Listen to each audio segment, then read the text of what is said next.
How do I apply this to a patient that I see? Continue to actually see Shannon, who's in her mid-50s and is a healthcare provider. Married 28 years. She has a BMI that puts her in about the obese, morbidly obese range. She's had a history of hypertension, on propranolol, different medications that are going to contribute to her fatigue and lethargy. In addition to chronic fatigue syndrome, she's been diagnosed with fibromyalgia about 7 years earlier. She reports a history of migraines for more than 20 years. And the two biggest stressors for her is that she has an adult son with a psychiatric disability, doesn't live with her and her husband, but she devotes a fair amount of time to making sure that he's okay and so forth, and that's fairly stressful. And now, 28-year marriage. She's been employed all 28 years, full-time.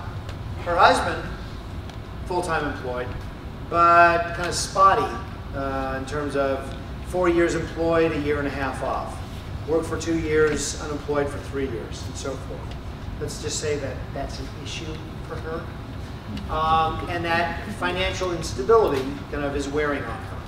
Now, in addition to the things I showed you on the previous slide, absolutely, Shannon is wonderful in terms of going twice a week, doing pool-based warm water exercises. She's figured out the type of massage that helps her best, because some people, kind of with fibromyalgia certainly, have to figure out what kind of massage is most helpful.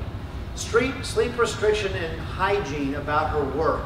Because of the financial instability she felt, what did she do? She's actually able to do contract work. So she takes on various contracts, moonlights if you will, and writes the reports that's requested of her on her laptop in bed at 10:30 at night.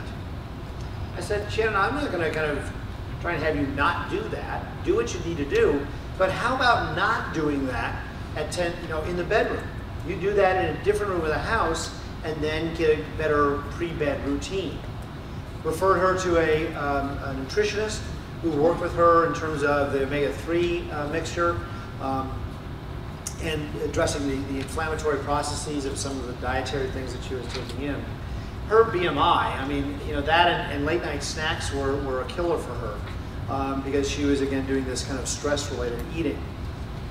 Jamba Juice. I realize actually in this area of the country, Jamba Juices are not as popular, even present, but in my neighborhood, Jamba Juice, basically for every 2 Starbucks, you're going to find 1 Jamba Juice on street corners. These are fruit smoothies, okay?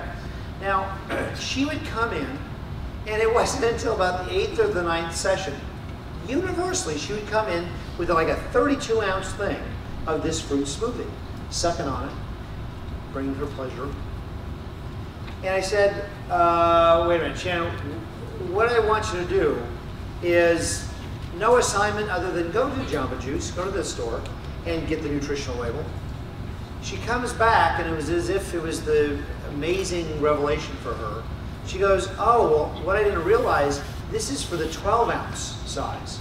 I have the 32-ounce size, and wow, I'm ingesting about 500 calories over the course of the afternoon. And even though that strawberry malaise, might seem healthy to some people, the issue is a lot of sugar is being taken in. And that was, again, just adding to kind of her whole picture of why she was so fatigued.